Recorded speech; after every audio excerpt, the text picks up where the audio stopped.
छात्रों आगे देखते हैं हम।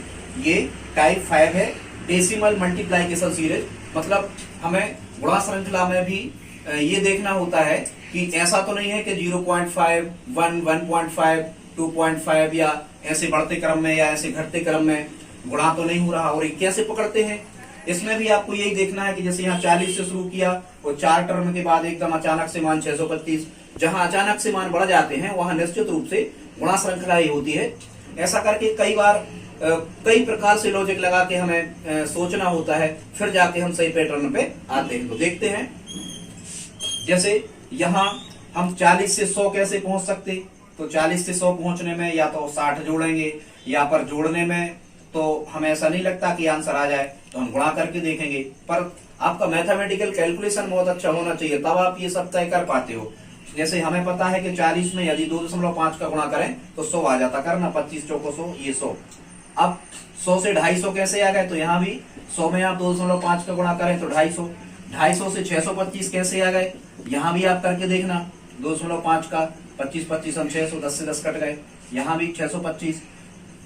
अब 600, अब पैटर्न हम यहाँ पकड़ गए, 2.5 का मल्टीप्लाइकेशन हो रहा, तो यहाँ भी हम क्या करेंगे, 2.5 का मल्टीप्लाइकेशन करेंगे कितने में, 625 में। तो छात्रों यहाँ आप 625 में, यहाँ 625 में 2.5 का गुणा करेंगे, जो भी आंसर आएगा वो इसका आंसर होगा। अगला देखते हैं, 4 से चालू किया और एकदम से 90 हो गया, मतलब ये भी गुणा श्रृंखला है। ठीक है, तो हम देखते हैं, जो चीजें हमें आसान होती है हम सबसे पहले उनको कर लेते हैं। जैसे हमें पता चल पा रहा है कि 6 में 2 का गुणा करें तो 12 आ रहा, 30 में 3 का गुणा करें तो यहाँ 90 हो रहा। तो फिर इसका मतलब क्या है, इसका मतलब ये है कि यहाँ जैसे 2 है तो हम हो सकता है यहाँ 12 में 2.5 का गुणा किया गया, 12 दूनी 24 और 6 आधा किया तो ये 30 हो गए। अब 4 से 6 कैसे आ सकते, यहाँ आप देखो 4 में आप 1.5 का गुणा करो 1.5 का, 15 चौको 60, 6 आ गए। देखो पैटर्न बन गया, 1.5, 2, 2.5, 3 बढ़ते क्रम में। तो यहाँ अब देखो 0.5 बढ़ के यहाँ गुणा हो रहा, तो 90 में जब आप गुणा करोगे 3.5 का, तो जो भी आएगा वो आपका आंसर होगा। 90 गुणा 3.5, दशमलव का 1 0, 0 से 0 कट गए, 9 का 35 में गुणा कर देना, जो भी आए वो इसका आंसर होगा।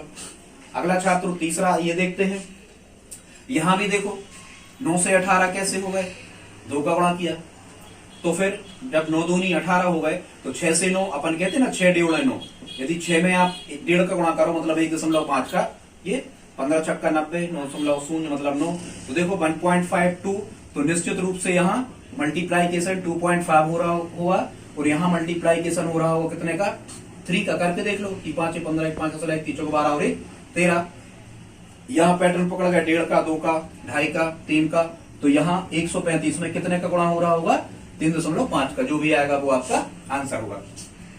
यहां देख लो 2 से 3 आए, 3 से 6 आए, 3 से 6 कैसे आए, ये हमें आसान लग रहा, 3 दूनी 6। तो हो सकता है यदि हम 0.5 करके गुणा कर लें 2 में, जैसे ये 1.5 का कर लें, ये 15 दूनी 30, 3 आ गए, 1.5 का, 2 का, तो निश्चित रूप से यहाँ हमें 0.5 बढ़ के गुणा हो रहा, यहाँ 2.5 का हो रहा होगा, वो 15 3 45, ये पहले ही देख लेना था। तो यहाँ 45 में भी कितने का कर लो आप, 3.5 का गुणा कर लो, जो भी आए वो आंसर होगा। यहाँ देखो छात्रों 2 से 1 आ रहा है, फिर 1 आ रहा है, फिर 1.5 आ रहा है। और हाँ, यहाँ तो ये साफ समझ में हमें आ रहा, जहां कहीं भी ये डेसिमल लगा होता है इसका मतलब बिल्कुल तय होता है कि ये दशमलव का ही कुछ गुणा भाग यहाँ किया जा रहा है। तो देखो 2 से 1 आने में हमें काय का गुणा करना पड़ेगा, देखो 1 का भी करोगे तो 1 आएगा। यदि यहाँ हम 0.5 का करें, 0.5 का गुणा कर दें, तो 2 का आधे में गुणा करें तो 2 का आधा 1, फिर यहाँ 1 में 1 का गुणा कर दे तो 1 1 में 1, फिर यहाँ 1 में 1.5 का, पकड़ गया पैटर्न, 0.5, 1, 1.5, यहाँ 15 दूनी 30, 1.5 दूनी 3, यहाँ 2 का गुणा 1.5 दूनी 3, 2 के बाद में यहाँ गुणा हो रहा होगा 2.5 का, और यहाँ गुणा हो रहा होगा कितने का, 3 का। तो छात्रों यहाँ 7.5 में 3 का गुणा कर लेना, जो भी आए वो हमारा फाइनल रिजल्ट होगा। छात्रों इसके बाद हम देखते हैं, तो आगे देखते हैं हम, ये टाइप 6 है, डिवीजन सीरीज, मतलब भाग श्रृंखला क्या कहलाती है, इसको हम कैसे पकड़ते हैं।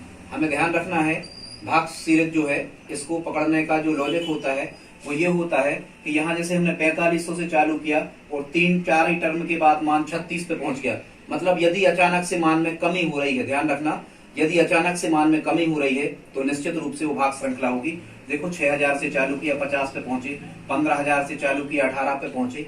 यदि अचानक से मानों में कमी होती जा रही है तो निश्चित रूप से वो भाग श्रृंखला ही होती है, आप चेक करके देख सकते हो। और यदि भाग श्रृंखला को हमें हल करना है तो इसी में यदि हम रिवर्स चल जाएं, पीछे तरफ से यदि हम आगे बढ़ जाएं तो इसमें गुणा श्रृंखला में बना के हम उसे हल कर सकते हैं। जैसे यहाँ जैसे अब हम हल करेंगे तो उल्टा चल जाए करें तो ये ज्यादा आसान होता। 50 से 100 कैसे आए, गुणा 2। 100 से 300 कैसे आए, गुणा 3। 3 से 1200 कैसे आए, गुणा 4। 1200 से 6000 कैसे आए, गुणा 5। मतलब 50 में 2 का गुणा किया तो 100। 50 में 2 का गुणा किया तो 100, 100 में 3 का किया तो 300, फिर यहाँ 300 में 4 का किया तो 1200, 1200 पंचे 6000। अब यहाँ हम पैटर्न पकड़ गए, 5 का गुणा है, 4 का है, 3 का है, 2 का है, मतलब यहाँ जो संख्या आ रही होगी उसमें 1 का गुणा हो रहा होगा। तो हम कितने में 1 का गुणा करें कि 50 आ जाए, तो हमें यहाँ मिलता है आंसर कितना, 50। इसको देख लेते हैं, 36 से 180 कैसे आते, यदि आप गुणा करते हो तो 36 से 5 में गुणा किया होगा यहाँ तो 180 आए होंगे। फिर यहाँ 180 का भी 5 में किया होगा, 18 पंचे 900 तो 900 आए होंगे। 900 का 5 में किया होगा गुणा तो 900 पंचे 4500 आए होंगे। इसका मतलब ये है कि यहाँ किस संख्या का हम 5 में गुणा करें कि 36 आ जाए, किस संख्या का मतलब x का, मान के चलो x मान लो, 5 में गुणा करें तो 36 आ जाए, तो x का मान क्या होगा, जब अब x का मान निकालोगे तो 36/5, 5 का भाग लगा लेना, 5 सत्ते 35, बचा 1, 0, 7.2। तो इसका मान राइट आंसर इसका क्या होगा, 7.2। ऐसे कर सकते हैं। इसके बाद ऐसा ये है, देखो आप 18 से 72 कैसे आ सकते, 18 चौको 72, 72 से 360 कैसे आ सकते, 72 पंचे 360, मतलब 4 का है, 5 का है, आप यहाँ चेक करके देख सकते हो 6 का होगा, फिर यहाँ चेक करके देख सकते हो 2160 में 7 का होगा। तो अब यहाँ देखो पैटर्न पकड़ गया, 6 का, 7 का, 6 का, 5 का, 4 का। अब यहाँ कितने का गुणा, x लिख दो मान के चलो, और यहाँ 3 का गुणा करना है, तो x का 3 में गुणा करने पर 18 आ जाए, वो हमारा आंसर होगा। मतलब 3 का किस संख्या में हम गुणा करें कि रिजल्ट हमें 18 आ जाए, तो माना x में गुणा करें, 3x बराबर 18, x बराबर 18/3, तो यहाँ कितना आ जाएगा 6। और आप चेक कर लो, 6 3 18, 18 चौको 72, तो इसका फाइनल रिजल्ट क्या मिल जाएगा हमें, 6। इसके बाद छात्रों हम n स्क्वायर सीरीज को देख लेते हैं। जैसे सब ये सरल प्रश्न हम देखें, देखो ये सब पूर्ण वर्ग संख्याएं लिखी हैं। यदि आपको लगभग 30 तक के तो वर्ग, यदि आप कोई कॉम्पिटिटिव एग्जाम देने जा रहे हो तो 30 तक के स्क्वायर तो आपको याद होने चाहिए। जैसे यहाँ 256 लिखे हैं तो ये 16 का स्क्वायर है, 225 लिखे हैं तो ये 15 का स्क्वायर है, 196 लिखे हैं तो ये 14 का स्क्वायर है, 14 14 196, 169 ये 13 का वर्ग है। तो देखो 16 का वर्ग, 15 का, 14 का, 13 का, यहाँ काय की बारी है, 12 के वर्ग की, और 12 का स्क्वायर कितना होता, 144, 12 12 में 144, इसका आंसर हो जाएगा। यहाँ देखो 25 कैसे आ रहे होंगे, चेक करके देख लो, ये 5 का स्क्वायर है। 49 आ रहे होंगे, ये 7 का स्क्वायर है। 81 आ रहे होंगे, ये 9 का वर्ग है। 5 और 2 7 और 2 9 और 2 11, पैटर्न पकड़ गया, 11 11 121। अगली बारी काय की है, 13 की। जब आप 13 का स्क्वायर करोगे तो 13 13 169, इसका आंसर हो जाएगा। यहाँ देखो, यहाँ हम नहीं पकड़ पा रहे, 8 17 42 91। हमने आपको पहले ही बताया था कि जब कभी आपका आंसर नहीं आ रहा हो तो घटा के देखो, आंसर घटाने से जल्दी आ जाता है नंबर सीरीज में। तो यहाँ 17 में से 8 घटाए तो 9 बचे, मतलब 8 में यदि हम 9 जोड़ रहे होंगे तो 8 और 9 17 हो रहे होंगे। अब आप 42 में 17 घटाओगे तो यहाँ 25 आएगा, मतलब 17 में 25 जोड़ रहे होंगे तो ये 42 आ रहा होगा। अब ये 9 से क्लियर हो रहा, 3 का वर्ग 25, 5 का वर्ग हो सकता है। यहाँ 42 में 91 में से 42 घटाओ, 11 में से 2 गए बचे 9, 9 में से 5 गए बचे 4, यहाँ 49 आ रहा। तो 3 का वर्ग 9, 5 का वर्ग 49, 3 का वर्ग 9, 5 का वर्ग 25, 7 का वर्ग 49। तो यहाँ अब काय की बारी है, 3 5 7 काय की बारी है 9 के स्क्वायर की, और 9 का स्क्वायर कितना होता 81, 9 का स्क्वायर कितना होता 81। मतलब क्या हो रहा होगा, आप यहाँ 91 में 81 जोड़ रहे होंगे, आप यहाँ 91 में मतलब 91 में 81 जोड़ रहे होंगे, तो जो भी आपका आंसर आ रहा होगा वो इसका आंसर होगा 172। छात्रों आगे देखते हैं, ये टाइप 8 है। इसमें हमें जो इसका प्रकार है वो है n² + 1 टाइप की जो सीरीज होती है। अब ये n² मतलब संख्याओं के वर्ग किए गए होंगे और फिर वहां पर एक जोड़ दिया गया होगा। हम पहले भी आपको बता चुके, यदि आप ये स्क्वायर लगभग 40 तक के याद कर लेते हो तो फिर इन प्रश्नों को करना आसान हो जाता है। देखते हैं, जैसे ये 17 लिखा है तो ये 17 कैसे आ सकते हैं। देखो सबसे पहले तो ये पूरों पे लगभग अपन को नजर डालना पड़ती है। जैसे हमारा दिमाग यदि चल गया कि ये 17 लिखे तो लगभग ये 16 के करीब है, 37 लिखे तो ये 36 के करीब है, फिर 65 लिखे तो ये 64 के करीब है, 100 के करीब है, 145 144 के नजदीक है। और फिर ये जो संख्याएं हम देख रहे हैं ये पूरी की पूरी पूर्ण वर्ग संख्याएं हैं, ये कंप्लीट स्क्वायर है। जैसे 16 4 का वर्ग, अब 4 का वर्ग करके 16 में 1 जोड़ दिया तो 17, यहाँ 6 का वर्ग करके 1 जोड़ दिया तो 37, यहाँ 8 का वर्ग 64 में 1 जोड़ दिया तो 65, यहाँ 10 का स्क्वायर 100 में 1 जोड़ दिया तो 101, फिर यहाँ 12 का वर्ग 144 में 1 जोड़ दिया तो 145। अब बारी काय की है, यहाँ पैटर्न पकड़ गए हैं 4 6 8 10 12। अगली बारी काय की है 14 की। जब आप यहाँ 14 का वर्ग करेंगे तो ये आएगा आपका 196, और 196 में जब आप यहाँ 1 जोड़ दोगे तो इसका आंसर कितना हो जाएगा 197। यहाँ देख लो 122 कैसे आए, 11 का स्क्वायर + 1। 145 कैसे आए, 12 12 में 144, 12 का वर्ग धन 1।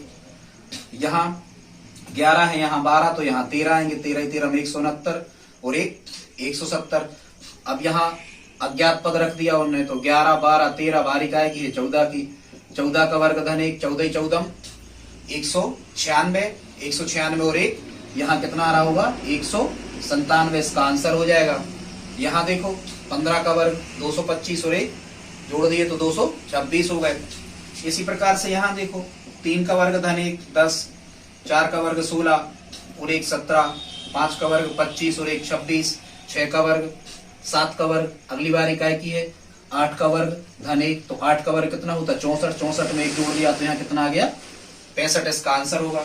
इसी प्रकार से ये +1 की सीरीज है, स्क्वायर में प्लस हो रहा, यहाँ स्क्वायर में माइनस हो रहा। अगले टाइप में ये भी देखो, जैसे 224 है तो ये 225 के करीब लिखी संख्या है, 195 है 194 के सॉरी 196 के करीब लिखी संख्या है, 168 है तो 169 के करीब लिखी संख्या है, 143 है 144 के करीब संख्या है।